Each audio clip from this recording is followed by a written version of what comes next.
Salut famille, c'est Charlie Paquet Fraternité. Mes frères et sœurs, c'est gâté sur le corps.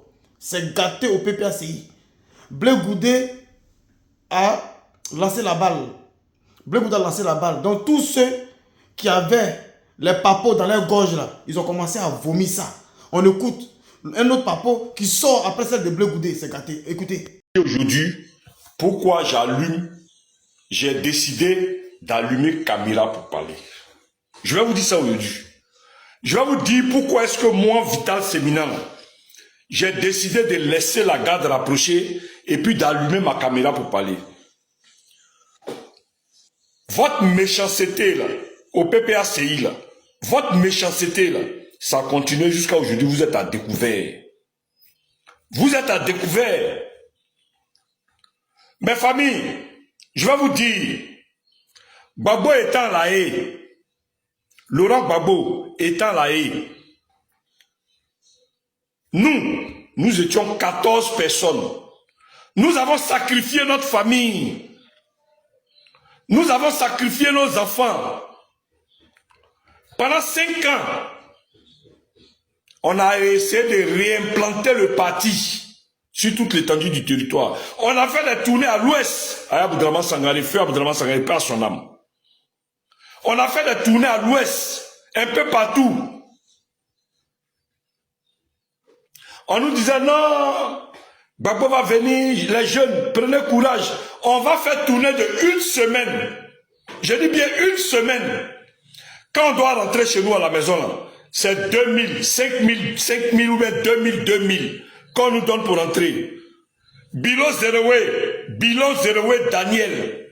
Bilo Zeroué Daniel, à la comptabilité du parti peut témoigner. C'est lui qui s'est sacrifié pour nous donner le transport pour rentrer chez nous à la maison. Mais quand on rentre chez nous à la maison, il y a notre famille qui nous attendait. Ça, c'est notre part du combat. On est passé à Sangare partout. Il y a des coins même où ils nous interdisent des meetings. On a essuyé des calaches pour pouvoir instaurer ces meetings-là. Vous parlez de quoi? C'est de quoi vous parlez? Mais je n'ai pas fini. Quand Gbagbo est arrivé, nous sommes allés à l'aéroport aller le chercher. On s'est dit que, enfin, au moins, on va rester autour du président. De temps à autre, on peut avoir 20 000, 30 000 pour rentrer chez nous à la maison. Famille, vous savez ce qui s'est passé? Je vais vous dire ce qui s'est passé.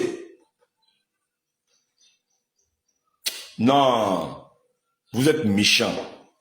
Vous voulez tuer le parti de Gbagbo.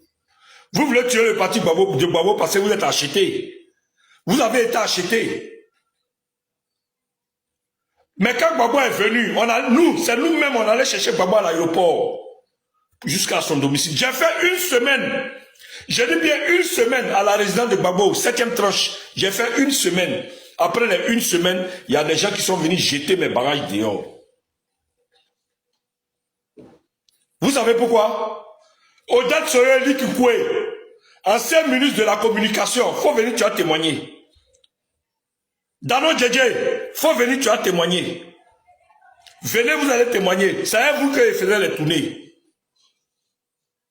Famille, ils nous ont chassés comme des poissons pourris. Odette Soyeli Kikoué, Dano Djedje, ils ont appelé les frères dans plantation, des gens qui étaient dans la forêt, qui étaient en train de travailler. Ils les ont appelés pour venir faire la sécurité du président. Et nous, on nous a mis à côté. Mais nous, on n'a pas fait ça pour de l'argent. On a fait ça pour le parti. Est-ce que vous me comprenez? On a fait ça pour le parti. Mais on s'est retiré calmement. Il y a des personnes qui ont eu pitié de nous, qui nous ont récupérés comme Hubert Oulaï Makatu, le président de l'Assemblée nationale, et le président j'ai dit président de l'Assemblée nationale, tellement mon cœur est chaud, il dit n'importe quoi. Le député de, comment on appelle, Guiglo, la région de Guiglo, il a récupéré d'autres, ils sont encore là. Dano Djedje, viens me dire ce que c'est faux, ce que je dis. Odette Soyeli Kikoué était où? Venez me dire ce que je dis, c'est faux. Mais vous êtes méchant.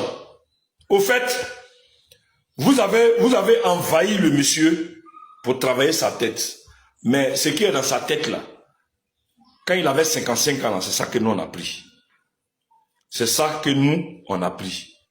C'est pas vos magouilles à côté là que nous on a pris.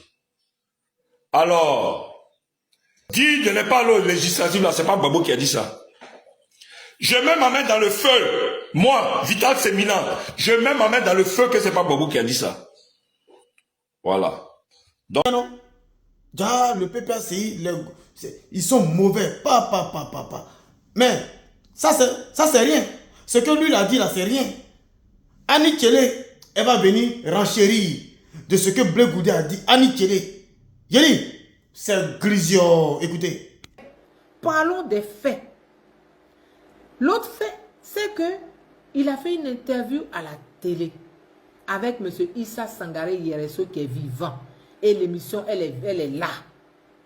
Et dans l'émission, il dit que Soro Diom a dit que s'il était Premier ministre, la contrepartie du contrat, de l'accord, c'est qu'il désarmait avant d'aller aux élections, avant qu'on aille aux élections. Et Nati Bamba se fâche. Elle convoque Blé Goudé chez elle.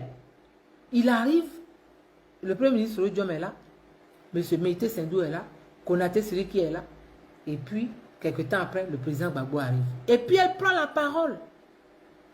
Et ce que Blé n'a pas dit, je vais vous dire toute la phrase, tout le texte qu'elle a dit, toute sa phrase. Elle dit, pourquoi tu as dit à Soro Diom, au Premier ministre, de désarmer? Tu n'avais pas le droit de lui dire de désarmer parce que les armes qu'il a là, ce n'est pas contre mon mari, c'est comme ça qu'elle a parlé. Ce n'est pas contre le président Gbagbo. Nazielou, ma hollandaise chérie, ce n'est pas contre le président Gbagbo. Les armes là, c'est contre Ouattara. Voilà exactement ce qu'elle a dit. Donc Blé se tourne vers le président. Mais président, mais on lutte depuis la CC contre la rébellion. Il est perturbé, il est déboussolé, il est choqué. Et le président Gbagbo lui dit, oui, il faut présenter des excuses comme on t'a demandé au Premier ministre. Voilà les faits. Voilà les faits. Tout le reste là, c'est du verbiage. Tout le reste n'est qu'habillage. Vous pouvez insulter, moi-même là, vous pouvez m'insulter sur moi là, je ne lis pas les commentaires. Moi quand je fais un post, il y a 800 commentaires, il y a 300, je vais aller lire commentaire par commentaire. Je cherche quoi? À quel moment je suis devenu bête comme ça? Nazielou, ma hollandaise, mon mannequin hollandais, comment ça va? À quel moment je suis bête comme ça? Je vais aller chercher les commentaires. Qui a dit? Vous voyez, mes frères et sœurs, que nous autres là, on n'a pas fait le mauvais choix de soutenir la République. On n'a pas fait le mauvais choix d'être patriote pendant des moments difficiles. En 2020, ils ont voulu faire la désobéissance civile. On a bataillé dur sur les réseaux pour sensibiliser, pour ne pas qu'il y ait du grabuge. Ça a échoué. En 2025, de la désobéissance civile, ils veulent passer au trop c'est trop. Ils ont même passé dans le slogan du trop c'est trop. Après, ils ont fait front commun pour framponner. Il y a eu mort d'homme gratuitement à Nayo. Tout ça par leur faute. Apparemment, ils aiment bien des martyrs. Ils aiment bien des morts. On ne comprend pas. Là où on veut qu'il y ait la vie, on veut préserver des vies. Eux, ils veulent des situations compliquées où il peut y avoir des morts. Pourtant, eux-mêmes là, ils ne sont pas sains. Eux-mêmes dans leur camp là, il y a beaucoup du désordre là-bas. Et Blé Goudé qui était calme dans son coin, ils l'ont provoqué. Blé Goudé ne parlait pas. Par respect, il ne parle pas. Les gens l'attaquent, les gars l'attaquent. Les pronadis l'attaquent, il ne parle pas.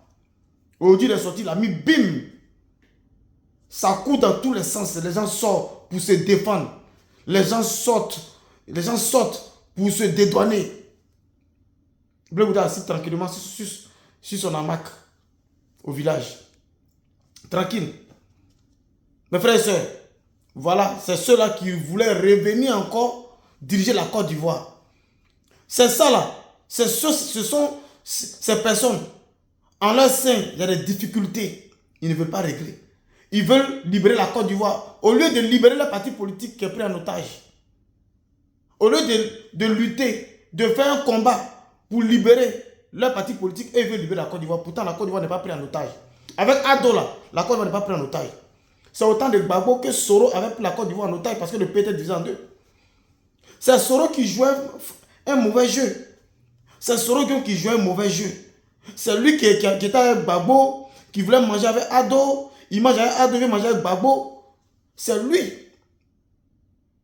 Et là, j'ai fait écouter une vidéo sur un témoignage sur Soro Guillaume. Pour vous montrer comment est-ce que Soro Guillaume est en train de manipuler. Là où il jouait le jeu pour être du côté d'Ado, pourtant il n'était pas du côté d'Ado, il était du côté de Gbagbo. Parce que vous avez vu que Blé Goudé a dit, on le convoque, il arrive, Soro assis, mettez Sendou assis, tous les Soroïstes, et puis on dit qu'il n'a qu'à se mettre à genoux pour demander pardon. Pendant que lui demande le désarmement. C'est pour dire que, et puis Nadi Bamba a dit ce que Annie Tchele vient de dire tout à l'heure. C'est Dieu qui protège Alassane Ouattara. Et comme Alassane Ouattara était visionnaire, il n'est pas tombé dans le jeu de Soro, et Soro même il s'est retiré. Parce qu'il a compris qu'il ne pouvait pas faire son jeu qu'il faisait avec Gbagbo. Il ne pouvait pas faire ça sur Ado. Et il s'est retiré. Et il est resté en exil jusqu'à aujourd'hui. Ado, c'est un enfant béni. Ado, là, c'est un enfant béni. Écoutons ici le papo sur Soro Guillaume dans la rébellion. Sur Soro Guillaume, qu'est-ce que Soro Guillaume mijotait entre Gbagbo et Ado? Écoutons. À un moment donné, quand moi j'étais de l'autre côté, j'ai contribué à ne pas que Soro soit tué. C'est pourquoi Soro a lutté pour qu'il y ait une élection. Et puis là, ne pensez pas que Soro, en organisant cette élection, voulait qu'Alassane gagne ou bien pensait qu'Alassane allait gagner. Soro passait dans sa tête que c'est Gbagbo qui allait les gagner. Puisque Gbagbo a fait 3 sondages qui lui ont dit qu'il va gagner au premier tour. Un sondage a dit seulement qu'il va gagner au deuxième tour. Les 2 autres sondages ont dit que Gbagbo gagnait Alassane au premier tour. Mais personne ne croyait encore à Alassane. Même le grand médiateur Ngolo Coulibaly m'a dit Alassane ne peut pas être président. En Côte d'Ivoire, encore les Zemmour Fofana et l'Alain Lobognon, Soro Guillaume et autres. Et même le général Smoïla Bakaïko Maréchaux, il est venu dans mon village, on est venu à faire que pour une mission. Il m'a dit s'il veut être en sécurité, de ne pas parler le nom d'Ado au nord. Mais la rébellion n'a jamais combattu version Soro pour Alassane. Ça, je vous le dis. Okay. Et j'assume, c'est important. Et même aux élections, Soro a voté et son clan pour Gbagbo.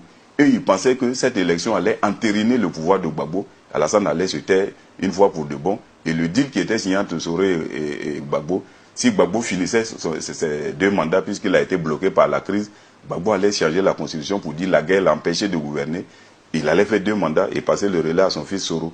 Mais malheureusement pour eux, dans leur plan, c'est Alassane qui allait au 2e tour. Et comme moi je disais toujours que c'est Alassane qui allait être le président, Soro a viré à 180 à l'heure pour se rallier à Alassane. Voilà ce qui s'est réellement passé.